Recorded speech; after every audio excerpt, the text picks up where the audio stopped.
చేస్తుంది.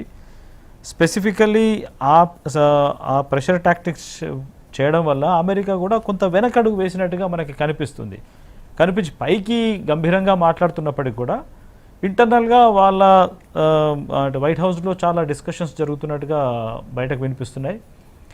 ఒక దశలో వార్ని ఆపేయాలి అని ప్రెషరైజ్ చేసినట్టు, ట్రంప్ని కూడా ప్రెషరైజ్ చేసినట్టుగా కొన్ని వార్తలు బయటకు వచ్చాయి. ఈ మధ్య అంటే Trump attitude, Trump body language, Trump mechanism అంతా కూడా చాలా అగ్రెసివ్గా ఉంటుంది. ఆ అగ్రెసివ్నెస్ అనేది ఎంతో కాలం పనిచేయదు, కొంతవరకే పనిచేస్తుంది.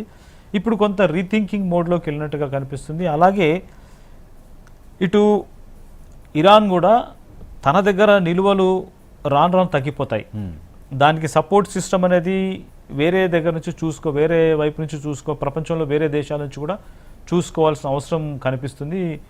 ఇదే సందర్భంలో మనకు ఒకటి హాస్యాస్పదమైనప్పటికీ కూడా ఇటు నార్త్ కొరియా కూడా మిసైల్స్ని లాంచ్ చేస్తూ కొన్ని ప్రయోగాలు చేస్తుంది. అది కూడా మనకి పనిలో పనిగా ఆయన ఒక పని చేస్తున్నాడు.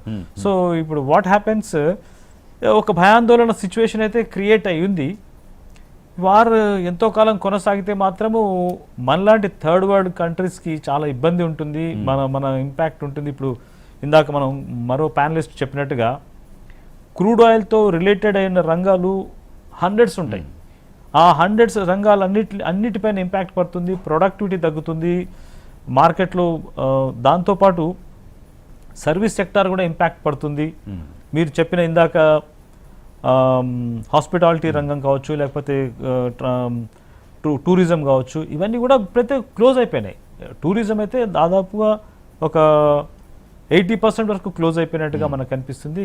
ఇదే పరిస్థితి కొనసాగితే మాత్రం ఈ భారతదేశం పైన సీరియస్ ఇంపాక్ట్ పడుతుంది. ఇప్పుడు గ్యాస్ సిలిండర్ల విషయంలో జనాలు ప్యానిక్ అయిపోయి విపరీతంగా బుక్ చేసుకున్నారు. ఈ రోజు వచ్చిన వార్తల ప్రకారం ఏంటంటే కొంచెం తగ్గుముఖం పట్టింది బుక్ చేసుకోవడం అనేది. అలాగే హర్మోజ్ నుంచి మనకి ఒక పాజిటివ్ సంకేతం ఏంటంటే అటు నుంచి బయలుదేరిన నావా మనకు ఈరోజే గుజరాత్ తీరానికి చేరింది అనేది ఒకటి ఉంది. దాంతో మనకి కొంత వెసులుబాటు ఉంటుంది, కానీ అది ఎంతో కాలంగా పనికిరాదు. దీనికి ఎక్కడో ఒక దగ్గర పులి స్టాప్ పెట్టాల్సిన స్థితికి మరో వారం 10 రోజుల్లో వస్తుందని నేనైతే ఊహిస్తున్నాను.